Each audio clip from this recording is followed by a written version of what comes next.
नमस्कार, मेहता टॉक्स पर आपका स्वागत। विषय आज का है लकीर का फ़कीर। आपने बहुत सुना होगा कहते हुए लोगों को कि वे लकीर के फ़कीर हैं। कुछ लोग लकीर के फ़कीर होते हैं। कुछ समुदाय, संप्रदाय या कोई विशेष संगठन, संस्था अपने बनाए गए नियमों और जो विधि है, जो व्यवस्थाएं हैं, उनका अक्षरशः पालन करते हैं। जो लाइन ऑफ एक्शन है उससे थोड़ा भी अलग नहीं होते, जबकि अलग हुआ जा सकता है, लेकिन बड़ा वो उसके प्रति सावधान और सचेष्ट रहते हैं। वैसे लोगों को प्रति कह दिया जाता है कि ये लकीर के फ़कीर हैं। और यह भी कहा जाता है कि लकीर का फ़कीर होना ठीक नहीं है। वैसे मैं कई फ़कीरों को देखा है, कई फ़कीरों से पूछा भी है और कई फ़कीरों के जीवन को देखकर यह अनुभव किया है कि वास्तव में कोई फ़कीर किसी लकीर के वो अनुयायी नहीं होते हैं और उतने फ़कीर नहीं होते हैं जितना समझा जाता है। कुछ न कुछ अपने जीवन पद्धति में जो सरल है, सहज है, उसका उपयोग करते हैं और उस लकीर का मान और सम्मान भी रखते हैं। लेकिन एकदम लकीर के फ़कीर होते नहीं हैं। इनको लकीर के फ़कीर वाले को कोई कहता है अथाह स्थितिवादी, परंपरावादी। मेरा कहना है कि परंपरावादी होना, अथाह स्थितिवाद को कायम रखना, यह कोई गलत नहीं है, यह गलत नहीं है। परंतु जो समाज हित में नहीं है, ऐसी रूढ़ियों को व्यर्थ का अब जो वह असंदर्भिक हो गया है, अप्रासंगिक हो गया है, उसे अपनाए चलना, ढोए चलना बेकार है। ये अब बहुत सी चीज़ें हैं। दो लकीर या दो रेखाएं समानांतर हैं। ये समानांतर रेखाएं आपस में कहीं नहीं मिलती। जैसे रेलवे की पटरी है, रेलवे की पटरी आपस में दोनों पटरियां कहीं नहीं मिलती है। यदि मिली हुई होती तो रेल एक्सीडेंट हो जाता। एक हावड़ा से चला हुआ रेलगाड़ी निश्चित रूप से कालका पहुंचते पहुंचते मिल जाना चाहिए था। जबकि सॉलिड ज्योमेट्री में ऐसा है, आगे चल करके पढ़ने में, कि दो समानांतर रेखाएं अनंत पर जाकर मिलती है। अब उस अनंत का लकीर जो है, उसका फ़कीर होकर के हम व्यवहारिक जीवन में ढूंढने लगेंगे और चलने लगेंगे तो ऐसा होगा नहीं। परंतु कुछ सिद्धांतों को प्रतिपादित करने में, पढ़ने में, लिखने में उसको मान लिया जाता है कि ये दोनों रेखाएं समानांतर कहीं न कहीं बहुत दूर मिलती हैं अवश्य। अब एक विषय है, जैसे समाज के अंदर हरिजन कहा जाता था। अपने समुदाय में, हिंदू जाति में जो जीवन पद्धति है, जो संस्कृति है, जो सभ्यता है, उसको पालन करने वाले वैसे ही वर्ग के कुछ लोग, जिन्हें दलित कहा जाता था, तो उसके लिए महात्मा गांधी ने एक नाम दिया था और अच्छा नाम दिया था, हरिजन। हरि का प्रिय, भगवान का प्रेमी, भगवान के सन्निकट का उनका जन, उनके व्यक्ति, उनका आदमी। हम आम आदमी से ये जो दलित हैं वो भगवान के सन्निकट हैं, पूजनीय हैं, आदरणीय हैं, हरिजन हैं। अब गांधी जी के मृत्यु के पश्चात उनकी कांग्रेस पार्टी उनकी कांग्रेस पार्टी जिसका वो अभी जिहालत, क्या उनको बताया जाए, उन्होंने कैसे कैसे कितने कितने परिवर्तन कर दिए हैं कि वो कांग्रेस पार्टी का ना कहीं नाक का पता चलता है, ना आँख का पता चलता है, न मुंह का, न चेहरे का, थोबड़ा बिल्कुल बिगड़ा हुआ है। उसने गांधी जी के हरिजन शब्द को हटा दिया। यद्यपि गांधी जी इस नाम से एक पत्रिका भी निकालते थे। गांधी जी की बात थी, और गांधी जी के प्रति तो कांग्रेस एकदम इतना वो सब कुछ करते हैं, मालूम पड़ता है उन्हीं का गांधी जी हैं, और बाकी को तो गांधी जी से कोई मतलब नहीं है। गांधी मार्ग पर चलने वाले वही हैं। लेकिन सबसे पहले उसने यह काम किया, दलितों के एक बहुत बड़े वर्ग को हरिजन शब्द से हटा दिया, वह महरूम कर दिया। वह ये इस मानने को, ऐसा मानने के लिए उसको स्वतंत्र छोड़ दिया कि तुम हरि के जन नहीं हो, हरि के प्रिय नहीं हो, हरिजन बेकार है, हरिजन कोई नहीं कहेगा, हरिजन कहने से वो ठीक नहीं है, अच्छा नहीं लगता है। भाई शब्द अच्छे थे, भाव अच्छे थे, फिर अच्छा क्यों नहीं था? सिर्फ इसलिए अच्छा नहीं था कि उनको हिंदू जीवन पद्धति से तोड़ा नहीं जा सकता था, क्योंकि वे स्वयं खुद को हरिजन मानते, तो भगवान के तो सारे निकट वही हैं। तो फिर क्रिश्चियन कौन बनेगा, इस्लाम कौन बनेगा? और इस्लाम को खुश करने के लिए, उनके वोट को ले करके बराबर राज करने के लिए इस देश में क्या सुविधा दे रहे हो, जब तुम एक बहुत बड़े समाज को हरिजनी कह रहे हो? तो इसलिए उसने लकीर का फ़कीर ना होकर कर वो उसका नाम दलित कर दिया। और दलित उनको भी मंजूर है, इनको भी मंजूर है, सबको मंजूर है। और थोड़ा सा सरकारी साहित्य में, समाचार पत्र में, लेखन में, या जो भी भारतीय अब का वांग्मय है, उसमें तो शब्द दलित ही चयनित है।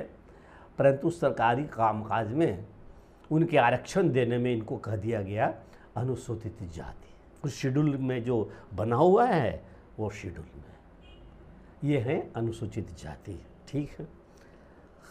और वनवासी, गिरिजनवासी, जो वनों में रहने वाली जातियां हैं, उनके लिए सरकार ने कहा कि भाई तुम नहीं रहोगे, तुम तो वनवासी भी तुमको नहीं कहेंगे और आदिवासी भी नहीं कहेंगे, तुम्हारी पहचान होगी अनुसूचित जनजाति से। ये सरकार के पंजी में, सरकार के रजिस्टर में, सरकार के कागजों में ऐसा होगा। चलो ठीक है, क्यों लकीर के फ़कीर होंगे। लेकिन मैं लकीर के फ़कीर इसलिए आज ये इसका उल्लेख कर रहा हूँ, करना चाहता भी हूँ, कि कुछ लकीरें ऐसी होती हैं जिनके प्रति हमारी प्रतिबद्धता रहनी ही चाहिए।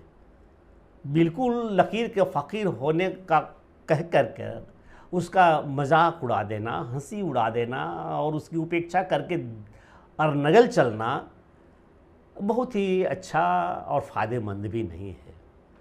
एक लकीर थी ना जो लक्ष्मण ने खींची थी, लक्ष्मण रेखा। किसी भी तरह से धोखा दे करके, झूठ बोल करके, बरगला करके वो कांग्रेस ने मर्यादाओं का उल्लंघन करवा दिया। देश के विवश, मजबूर हिंदू जनता नाम की सीता को, और इसकी अस्मिता हिंदुओं की हरण हो गया उसका। तो फिर राम आए और राम गए और रावण के पंजे से सीता का वो मुक्ति मिली, सीता मुक्त हुई। इस बार फिर राम आए हैं, हिंदुओं में साहस बढ़ा है, हिंदू हिंदू हुआ है, हिंदू हिंदू होने पर गर्व कर रहा है। परंतु देखा जा रहा है जब इलेक्शन आ रहा है तो हिंदुओं में फिर से वो लकीर का फ़कीर होने के लिए कांग्रेस पार्टी तथा अन्य ऐसी पार्टियां जो कांग्रेस की पिछलगुआ हैं, जो सभी पार्टियां ये चाहती हैं कि इस देश में ऐसी सरकार बने, मिलीजुली सरकार बने, कमज़ोर सरकार बने, जो 10 पार्टियों में है वो एक पार्टी धमकी दे कि भाई हम समर्थन खींच लेंगे तो सरकार गिर जाए, ऐसी ऐसी पार्टी को मिलाकर के जो सरकार बनेगी वो कमज़ोर मुख्यमंत्री, वो कमज़ोर प्रधानमंत्री होगा। वो जैसा जोन पार्टी कहेगा वैसा उनको सहूलियत मिलता रहेगा, लूटने का, खसोटने का, भ्रष्टाचार करने का। और तो ऐसे प्रधानमंत्री, ऐसी सरकार, भारत जैसे इतना बड़ा देश जिसे श्रेष्ठता के ऊपर के बिंदुओं तक पिछले 10 वर्ष से नरेंद्र मोदी एक तपस्या कर, एक साधना करके एक सिद्धता प्राप्त करवाया है। और उस देश का क्या होगा? इसलिए मैं कहता हूँ कि कभी कभी लकीर का फ़कीर होना चाहिए। हम अपने धर्म, अपनी संस्कृति, अपनी सभ्यता के प्रति प्रतिबद्ध ही हमें होना चाहिए, होना होगा। एक आदमी कह रहा था कि भाई कितना अच्छा तो देश है हमारा, सेकुलर है। हम जब मोटरसाइकिल से चलते हैं और मोटरसाइकिल का स्टैंड नहीं अपने पोजीशन पर चला जाता है और नीचे गिरा हुआ होता है तो सामने वाले या कोई न कोई हमें संकेत कर देता है कि देखिए भाई आपका मोटरसाइकिल का स्टैंड नीचे है, वो घायल हो जाइएगा। और हम उसकी बात को सुनकर के फिर पाँव से मोटरसाइकिल के स्टैंड को अपने जगह पर ला देते हैं। कहने वाला यह नहीं देखता है कि हम मुसलमान को कर रहे हैं, या सुनने वाला यह नहीं देखता है कि जो हमें सचेत किया वो हिंदू था।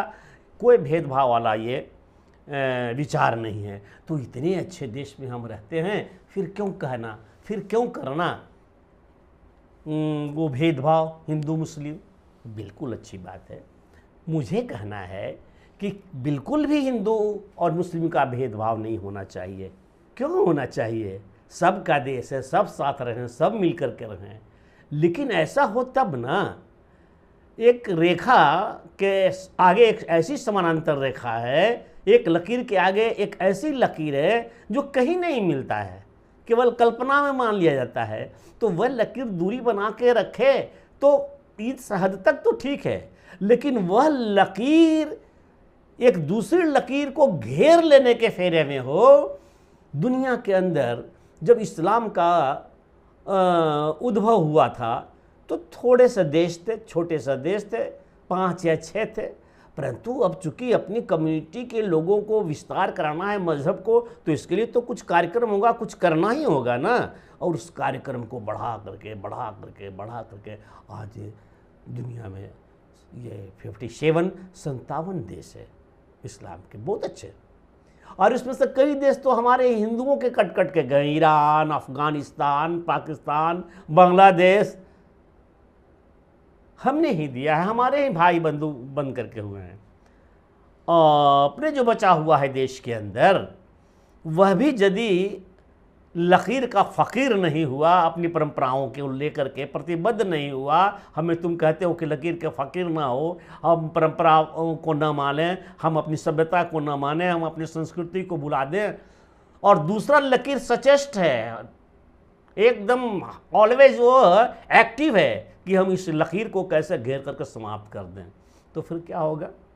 फिर तो इस लकीर का अस्तित्व तो मिट जाएगा ना।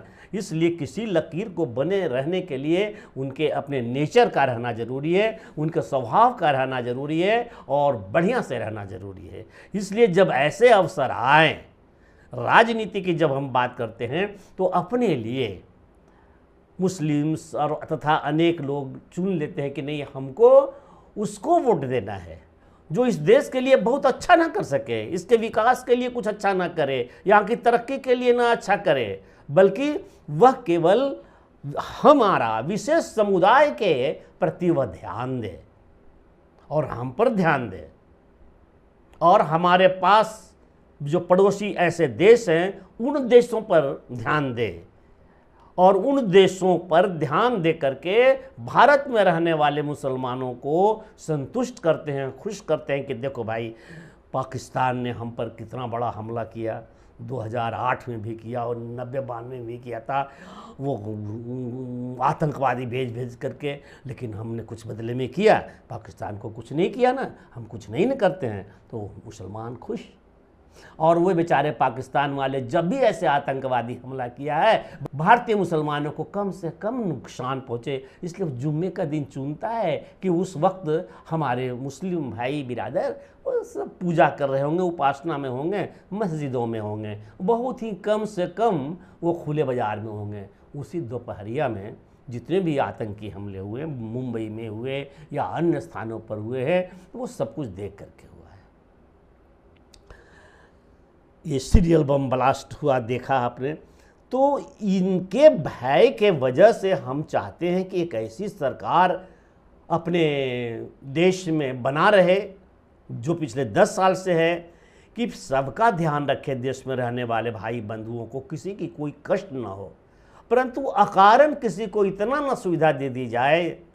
और अन्य देश जो हमारे बराबर मुकाबले है भी नहीं, परंतु वो हम पर आक्रमण कर रहे, हमारे सैनिक का सर काट के फुटबॉल खेले, कोई हमारे सैनिक को जानवरों की तरह वो बांध करके, बांस लगा करके कंधे पर टांग करके ले जाए, ऐसी हिम्मत न हो। हमारे यहाँ ऐसी सरकार बने जो यदि पाकिस्तान को पीटने के लिए पाकिस्तान के अंदर भी चला जाता है और वो कैद हो जाता है तो हुंकार करके बोलता है कि शाम तक वापस करो, और वह किसी अभिनंदन को तुरंत शाम तक वापस कर देता है।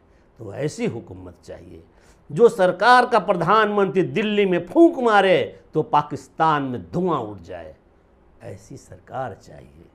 और ऐसी सरकार बनाने के लिए यदि हम यह विचार करेंगे कि हम वो लकीर का फ़कीर न रहें, जातिवाद हम कहें कि नहीं ओबीसी का हमारा कैंडिडेट खड़ा है, अरे यार आपका ओबीसी का कैंडिडेट खड़ा है और मोदी जी का कैंडिडेट जो खड़ा है, जो देश का कैंडिडेट खड़ा है, उसकी तो कुछ सोचो, उन मर्यादाओं से अलग क्यों जाते हो। इसलिए मेरे भाइयों, लकीर का फ़कीर आप बने रहिए। किस लकीर के? जो हमारी सभ्यता है, जो हमारी संस्कृति है, न कि जातिवाद का। जातिवाद तो तब आता है जब देश रहता है, धर्म रहता है, जब शांति रहती है, जब हम एक सभ्यता में जी रहे होते हैं, तब छोटी छोटी जातियाँ, उपजातियाँ शादी विवाह इत्यादि के लिए वो जो बनी हुई थी, जो बनाई गई थी, आज तो शादी ब्याह भी नहीं हो रहा है, तो तब उनकी ज़रूरत है। लेकिन जब जहाँ ज़रूरत न हो और बेज़रूरत हम देश के नुकसान के मूल्य पर, हम देश के गुलाम बना देने की कीमत पर हम क्यों जातिवाद करें। इसलिए हमें हमेशा अपने सभ्यता, संस्कृति और अपनी मर्यादा और देश, भारत माता, इनके प्रति अपनी प्रतिबद्धता बनी रहे, चाहे इससे कोई हमें लकीर का फ़कीर ही होना माने तो वो मुझे मंजूर है, और मैं लकीर का फ़कीर ही होना चाहता हूँ, रहना चाहता हूँ। अपना देश, अपना भारत अक्षुण्ण रहे, हम दिन चार रहें न रहें। धन्यवाद, नमस्कार।